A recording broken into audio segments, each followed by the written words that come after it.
Oke, Assalamualaikum warahmatullahi wabarakatuh. Masih bersama saya Desi Susilawati di mata kuliah multimedia, yaitu mengenai aplikasi pengolahan data toko.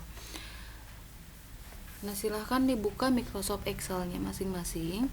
Buatlah 7 sheet. Yang pertama, menu utama, data barang, penjualan, pembelian, pengambilan, persediaan, dan dashboard.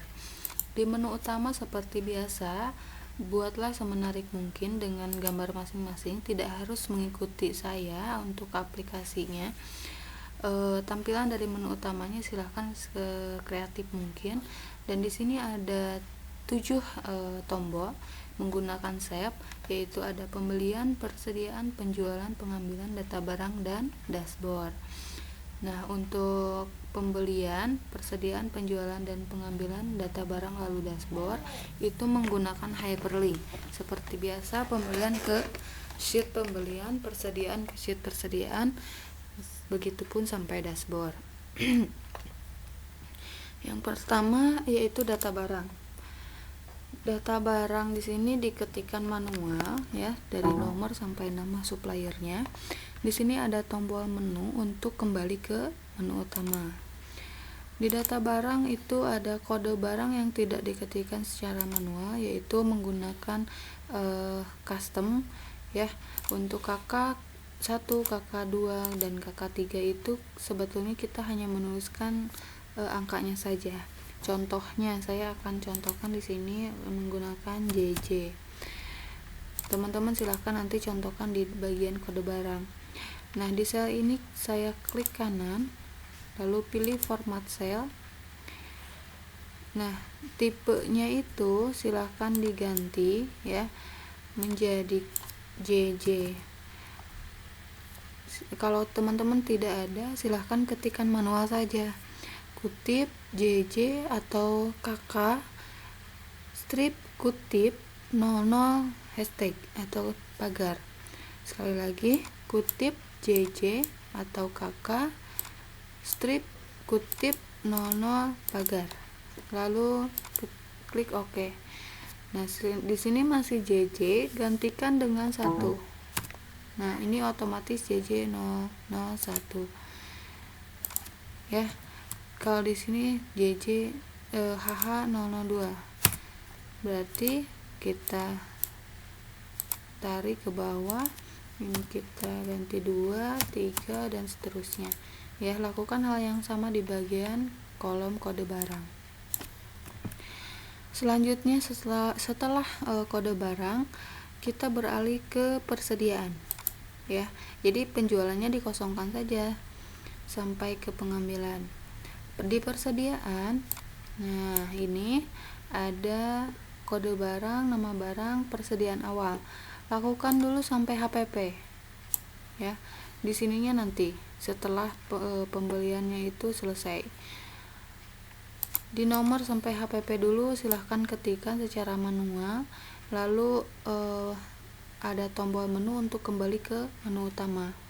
Kode barang. Di kode barang di sini seperti biasa teman-teman mengambil dari data validation, yaitu di bagian data validation, lalu pilih list, pilih di data barang ini KK1 sampai KK3, lalu enter.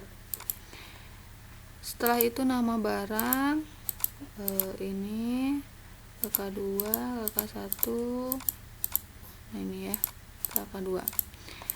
Seharusnya ini mengambil dari data barang ya. Kalau kita mengetikkan K1 ini di bagian persediaan tag gelas, K2 tali tambang, dan K3 roti sandwich, seharusnya otomatis. Tapi di sini saya tidak buat otomatis. Silahkan teman-teman buatkan secara otomatis. Di persediaan awal itu ada unit, Lucien, Kodi, dan gross. Unit itu ada 144, berarti dibagikan 12 kalau mau kita hitungkan dalam perhitungan Lucien. 150 untuk unit tali tambangnya. Sandwich saya buatkan 300. 350 aja ya.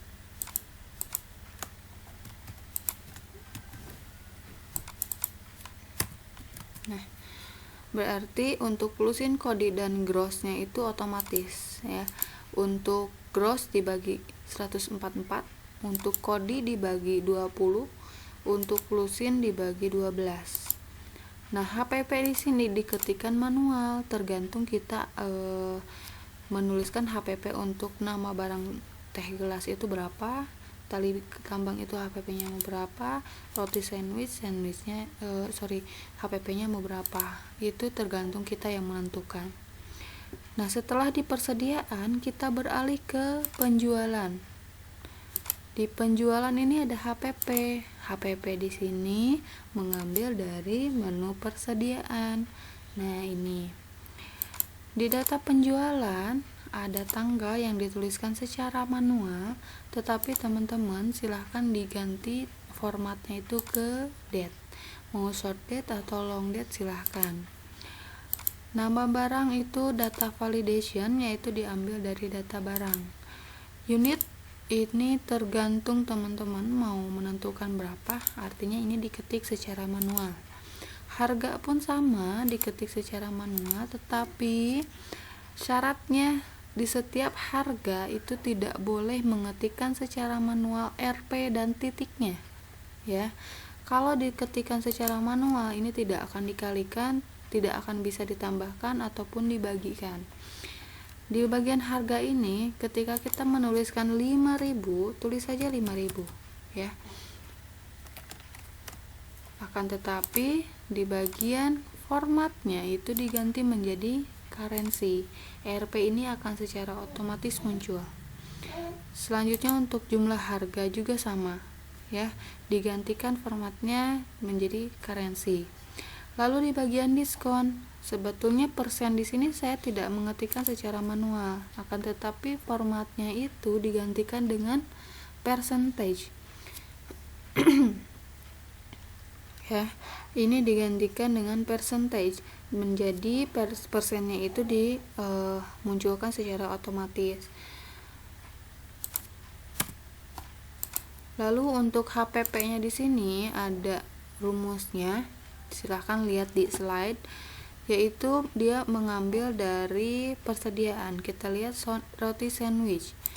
Roti sandwich HPP-nya 3.000, otomatis di sini juga 3.000. Ya, ini mengikuti dari sheet persediaan.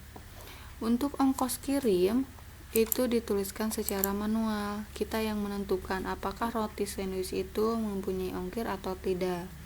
Lalu untuk potongan itu diskon dikalikan jumlah harga. Oke.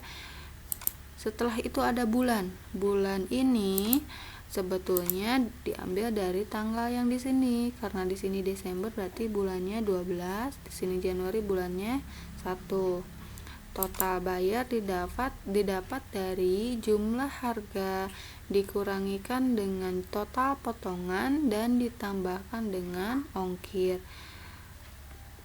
Didapatlah total bayar di sini. Selanjutnya ada profit. Profit di sini artinya jumlah harga dikurangikan dengan HPP dikurangi dengan total potongan ditambahkan dengan ongkir. Nah, di sini adalah jumlah keseluruhan profit dari unit 12, artinya keuntungan dari roti sandwich itu. Nah, itu untuk penjualan dan persediaan.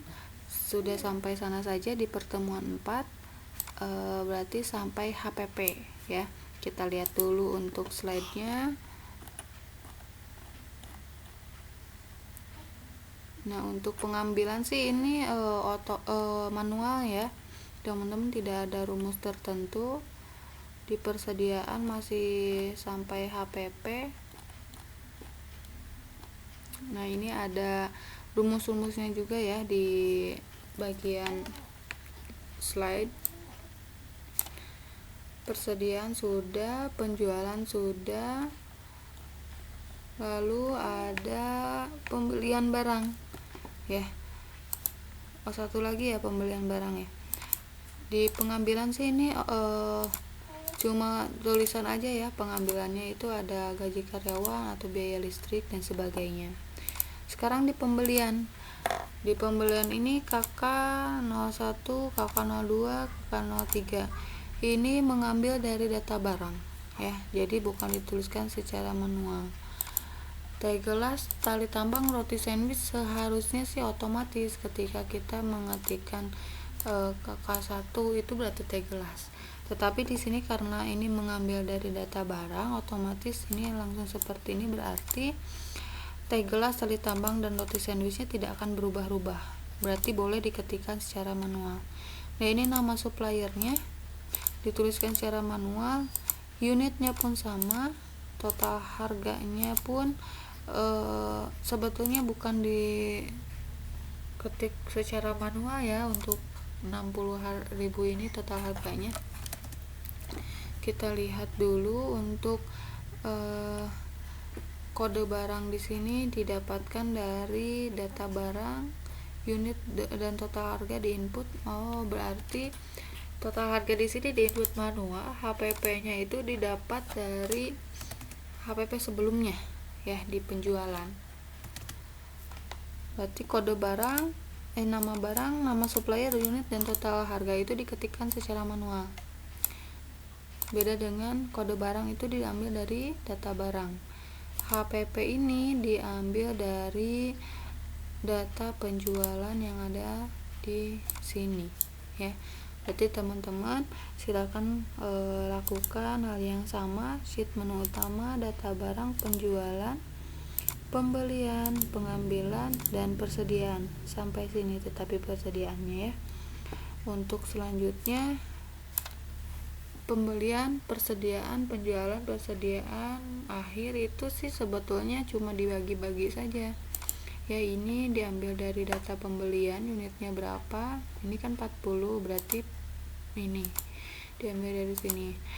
Lusin berarti dibagi 12, kodi dibagi 20, dan gross dibagi 144, tinggal dibagi-bagi saja. Ini juga persediaan untuk dijual diambil dari 184 itu J7 ditambahkan E4, berarti 40 ditambahkan 144, jadi 184. Di sini dibagi 14, kode dibagi 20, dan gross dibagi 144. Lakukan hal yang sama sampai persediaan akhir. Oke, mungkin itu saja di pertemuan 4 ini. Silahkan dipelajari dulu, lalu dibuatkan sheet 7 ini. Nanti tugasnya dikumpulkan sebelum pertemuan 5 ya, untuk data barang, penjualan, pembelian, pengambilan, sampai persediaan. Persediaan boleh cukup sampai sini juga.